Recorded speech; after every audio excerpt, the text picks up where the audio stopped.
খালেদা জিয়াকে বিদেশ নেয়ার সর্বোচ্চ প্রস্তুতি, মেডিকেল বোর্ড সিদ্ধান্ত দিলে আসবে এয়ার অ্যাম্বুলেন্স। হাসিনার ভারতে অবস্থান তার ব্যক্তিগত সিদ্ধান্ত, জানালেন দেশটির পররাষ্ট্রমন্ত্রী জয়শঙ্কর। হাসিনা কখনো বাংলাদেশের স্বাধীনতায় বিশ্বাস করেনি, মন্তব্য সালাউদ্দিনের। সুষ্ঠু নির্বাচনের মাধ্যমে সরকার গঠন হবে, আশা পররাষ্ট্র উপদেষ্টার। দেশে ফিরবেন তারেক রহমান, তার নেতৃত্বেই নির্বাচনে অংশ নেবে বিএনপি, জানালেন আমির খসরু।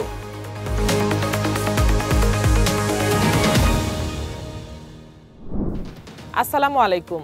দিগন্ত প্রাইম টাইমে সবাইকে আমন্ত্রণ জানাচ্ছি, আমি সায়মা আক্তার। শুনছিলেন সংবাদ শিরোনাম, এবার বিস্তারিত। খালেদা জিয়াকে বিদেশে নেয়ার সর্বোচ্চ প্রস্তুতি রয়েছে বলে জানিয়েছেন স্থায়ী কমিটির সদস্য ও তার ব্যক্তিগত চিকিৎসক অধ্যাপক ডাক্তার AZM জাহিদ হোসেন। শনিবার বিকেলে রাজধানীর এভারকেয়ার হাসপাতালের সামনে এক সংবাদ সম্মেলনে তিনি একথা জানান। এদিকে মেডিকেল বোর্ড সবুজ সংকেত দিলে এয়ার অ্যাম্বুলেন্স ঢাকায় আসবে বলে জানিয়েছেন বিএনপির চেয়ারপারসনের উপদেষ্টা এনামুল হক চৌধুরী। খালেদা জিয়া বর্তমানে এভারকেয়ার হাসপাতালের CCU-তে মেডিকেল বোর্ডের নিবিড় পর্যবেক্ষণে আছেন। গত 23 নভেম্বর থেকে এই হাসপাতালে চিকিৎসাধীন রয়েছেন তিনি।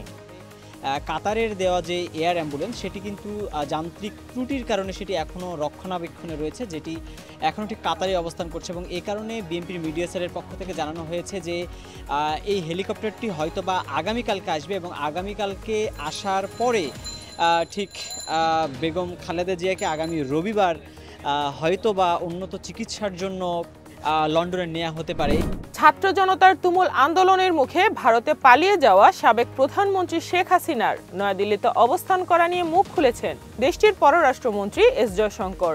তিনি বলেছেন, শেখ হাসিনার ভারতে অবস্থান তার ব্যক্তিগত সিদ্ধান্ত। শনিবার নয়াদিল্লিতে অনুষ্ঠিত HT লিডারশিপ সামিটে NDTV-কে দেয়া সাক্ষাৎকারে তিনি একথা বলেন। শেখ হাসিনা যতদিন ইচ্ছা ভারতে থাকতে পারবেন কিনা এমন প্রশ্নে জয়শঙ্কর বলেন, এটি ভিন্ন বিষয়। তিনি একটি নির্দিষ্ট পরিস্থিতিতে এখানে এসেছিলেন, সেই পরিস্থিতি তার ভবিষ্যৎ নির্ধারণে বড় একটি ভূমিকা পালন করবে। এটি এমন একটি বিষয় যেখানে তাকে নিজেই সিদ্ধান্ত নিতে হবে বলে জানান তিনি। বিএনপির স্থায়ী কমিটির সদস্য সালাউদ্দিন আহমদ বলেছেন, ত্রয়োদশ জাতীয় সংসদ নির্বাচন শুধু সরকার গঠনের নির্বাচন হবে না, বিশ্ব স্বীকৃত ও প্রশংসনীয় একটি নির্বাচন হবে। এটি হবে বাংলাদেশের পরিবর্তনের সূচনাকারী নির্বাচন। শনিবার কক্সবাজারের কোয়ারবিল ইউনিয়নে এক পথসভায় তিনি একথা বলেন। এখনও যারা আওয়ামী লীগ করেন তাদের উদ্দেশ্যে সালাউদ্দিন বলেন, শেখ হাসিনা বাংলাদেশের অস্তিত্ব বিশ্বাস করতেন না। নেত্রীসহ দল বলে ভারতে পালিয়ে যাওয়ার পরও কোন কারণে তারা সে দল করবেন? দেশের মানুষের প্রত্যাশা, শহীদের প্রত্যাশা অনুযায়ী বাংলাদেশ বিনির্মাণ হবে। সবাই মিলে একসাথে বসে সুষ্ঠু নির্বাচনের মাধ্যমে একটা সরকার গঠন হবে বলে আশা প্রকাশ করেছেন পররাষ্ট্র উপদেষ্টা তৌহিদ হোসেন। শনিবার রংপুর ডিসি সম্মেলন কক্ষে সরকারি কর্মকর্তাদের সাথে মতবিনিময় সভা শেষে উপদেষ্টা একথা বলেন। সামনে নির্বাচন, এটা অন্তর্বর্তী সরকারের জন্য একটা বড় পরীক্ষা উল্লেখ করে পররাষ্ট্র উপদেষ্টা বলেন, প্রধান উপদেষ্টা প্রফেসর ইউনূস সবসময় বলছেন যে এটা একটা আদর্শ নির্বাচন হতে হবে, যেটাতে কারো কোনো কমপ্লেইন থাকবে না। সেক্ষেত্রে আইন শৃঙ্খলা খুব গুরুত্বপূর্ণ বলেও মন্তব্য করেন তিনি। তারেক রহমান দেশে ফিরবেন এবং তার নেতৃত্বেই ত্রয়োদশ জাতীয় সংসদ নির্বাচনে অংশ নেবে বিএনপি। শনিবার রাজধানীর বনানীতে একটি হোটেলে সমসাময়িক ইস্যুতে সাংবাদিকদের সাথে মতবিনিময়কালে একথা জানান বিএনপির স্থায়ী কমিটির সদস্য আমির খসরু মাহমুদ চৌধুরী। তারেক রহমান দেশে ফিরবেন না, এটি সঠিক নয়, এমন মন্তব্য করে আমির খসরু বলেন, যারা না আসার গুঞ্জন ছড়ায় তারা ছড়াবেই।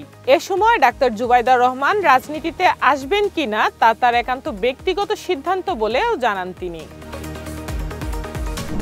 আন্তর্জাতিক সংবাদ। স্মরণকালে সবচেয়ে ভয়াবহ বন্যায় এশিয়ার 3 দেশ ইন্দোনেশিয়া, শ্রীলঙ্কা ও থাইল্যান্ডে মৃতের সংখ্যা প্রায় 1800 জনে পৌঁছেছে। অতিবৃষ্টির কারণে দেশগুলোতে উদ্ধার অভিযান ব্যাহত হওয়ায় প্রকৃত মৃতের সংখ্যা আরও বেশি হতে পারে বলে আশঙ্কা করা হচ্ছে। ইন্দোনেশিয়ায় এখন পর্যন্ত 867 জনের মৃত্যুর খবর নিশ্চিত হয়েছে। সুমাত্রার আচেহ প্রদেশে 8 লাখের বেশি মানুষ পানিবন্দী। শ্রীলঙ্কার সরকার 607 জনের মৃত্যুর খবর নিশ্চিত করেছে। অন্যদিকে থাইল্যান্ডে অন্তত 276 জনের মৃত্যু হয়েছে। এদিকে ইন্দোনেশিয়ার আচেহ প্রদেশের মানুষ এখনও প্রচণ্ড দুর্ভোগে আছেন। আজ শনিবার পর্যন্ত সেখানে ভারী বৃষ্টিপাত অব্যাহত থাকতে পারে বলে পূর্বাভাস দিয়েছেন আবহাওয়াবিদরা। এবারে খেলার খবর।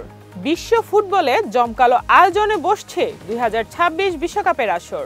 প্রথমবারের মতো 48 দলের সবচেয়ে বড় আসর অনুষ্ঠিত হতে যাচ্ছে যুক্তরাষ্ট্র, মেক্সিকো ও কানাডায়। আর সেই মহারণে গ্রুপ ড্র অনুষ্ঠিত হলো ওয়াশিংটন ডিসির জন এফ কেনেডি সেন্টারে।